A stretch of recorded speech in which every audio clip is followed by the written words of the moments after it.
What's going on, everyone? Chris from Pickdawgz.com here with your free pick in the New York Mets versus Philadelphia Phillies Major League Baseball matchup going down Monday, May 13th, 2024. Just a reminder, if you haven't already, make sure you're subscribed to our channel and smash that thumbs up. And if you're looking for my best bets, the games that I love, including my daily $19 best bet, make sure that you head on over to Pickdawgz.com and click the Premium Picks tab at the top of the page. Also, make sure you check out my 2024 Major League Baseball Grand Slam Season Pass. This is for the bettors that are betting $1,000 or more per game on Major League Baseball this season. But what it's going to get you access to is the weighting and rating of my plays for the first time. You're going to know where my biggest bets on the board are. It's also going to get you access to my Nerfies and Yurfies and my first 5 plays, as well as plays that I make throughout the day based on things like line moves, money moves, pitching changes, and lineup changes. So if that sounds like something you're interested in, that's the kind of bankroll that you're working with, text 775-636-7674. We'll get you some more information. But let's get to this one between the New York Mets and the Philadelphia Phillies. The New York Mets sending out Sean Manaea to the mound here, while the Philadelphia Phillies, will send out Christopher Sanchez.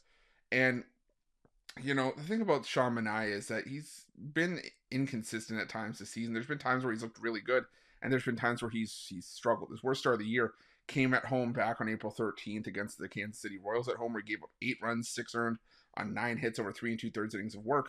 But since then, across his last 4 starts, he's given up a combined 6 runs over 20 2/3 innings of work. He's been kind of decent there. The thing is, for Manaea, though, there's only been 1 start at home in those 4, so we'll have to see going forward if the problems at home are legitimate or if it was just a bit of a one-off. And I mean, he is getting around 5 runs of support per game this season, so could put the Mets in a good spot to win with him on the mound here, especially when they've won each of his last 4 starts. So the Mets are trending in the right direction with Manaea on the hill.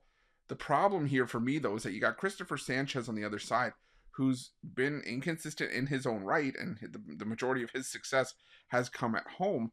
But you look at what Sanchez has done just overall this season. A 3.22 ERA is still solid. When you look at the home road splits, yeah, he struggled on the road, a 5.84 ERA, a 315 opponent batting average. But you look at some of the teams he faced on the road, sure. The Angels, yeah, not the best opponent to have on the road when you have that ERA that high. But he gave up only 1 earned run in 3 innings against Cincinnati in Great American Ballpark. 5 runs total, but a lot of those were, like I said, unearned. He gave up 3 runs over 4 1/3 innings against the Washington Nationals. And right now, the Phillies offense is just hot behind him. They're picking up steam. They found a way to win in a rout with Sanchez in his last start. 7 innings of 1-run ball against the Toronto Blue Jays. And yeah, that's a Blue Jays team that's been inconsistent against, left-handed pitching. But the New York Mets have been consistent against left-handed pitching in the last, week and a half, and actually for the better part of the season, consistently bad. They're dead last in the month of May in terms of batting average against left-handed pitching, and it makes it really hard to get behind to get behind the Mets in that respect. The Philadelphia Phillies, top 5 in batting average in the month of May against lefties. They're seeing the ball really well right now. They're just absolutely crushing the baseball, and like I said, the Mets have been able to get some decisions with Manaea on the hill, and they've been in a tough series with the Atlanta Braves. But like I said, the series against Atlanta, they've been struggling offensively. This is a team that entering Sunday's finale has lost 6 of their last 9 games. Right now, the Phillies have won 16 of their last 20. 16 of the last 21 if you count Sunday's loss to the Marlins. But still, just absolutely crushing it right now. They have the better record against teams starting left-handed pitching.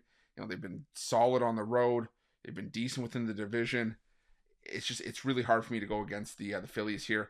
The only concern I think for the Phillies has been their bullpen, which, like I said, has been problematic for them for much of the year. But even then, in the month of May, their bullpen a 2.33 staff ERA, better than the Mets 2.67. So give me the Phillies here, laying the reasonable price -130, and that's going to be my free pick.